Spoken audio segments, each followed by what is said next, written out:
So we recognize that the world today is dealing with an identity crisis. Okay. So what we find is the kingdom of Judah in Africa. Okay, this is history. This is something that is not known by a lot of people and not realized by most people. There was a kingdom of Judah in Africa, and if we look at the details of that particular history, what took place with our people there, how that influenced the transatlantic slave trade, because indeed that was a part of it. We know that the kingdom of Judah, the black kingdom of Judah, participated in the slave trade. And we understand when we look at the documentations that we find in history that the Jews, the Hebrews, the Israelites, those that descended from Abraham, were on both sides of the Niger River. So we have to look at the starting point and the ending point of the Niger River, okay? And look at that general area to understand where our people were at, okay? The history is not lost, it's just been hidden, okay, with semantics, okay? The other thing we hear a lot of people talking about is, oh, the Arab slave trade and they forced Islam and all this, that, and the other.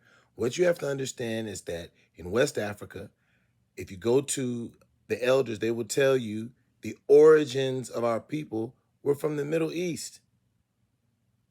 Mecca is mentioned. Iraq is mentioned. Okay, let's look at Mecca. We understand that in Mecca, the house of Israel was there. Levitical and Judaic tribes were there. Okay, this is a fact. And they were black. Okay, another thing that we confuse is the original Arabs versus modern Arabs. Okay, the original Arabs were black.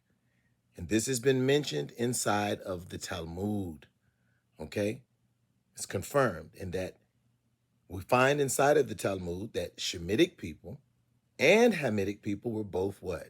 Black. And that makes perfect sense because they shared the same father according to biblical history.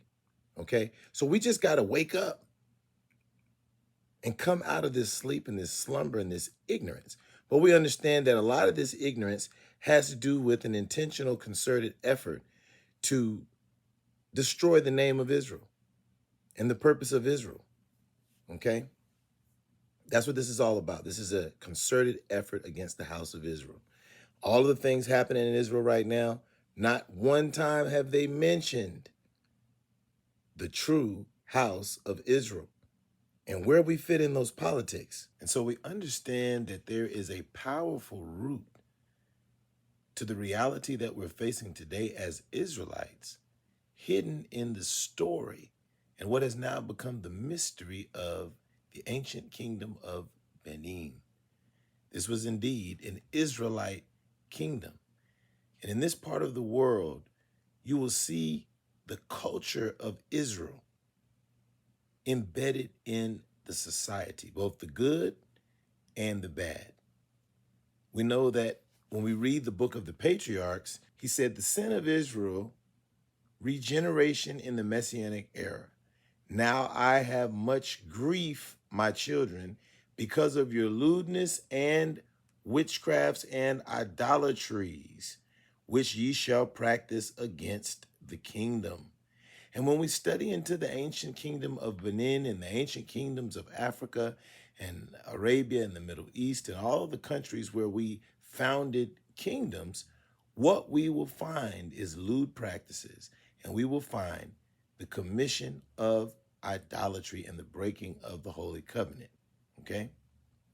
So this is what we have to look at when we look into the ancient kingdom of Benin, because these things are still tied to us spiritually, and most of us have not understood them.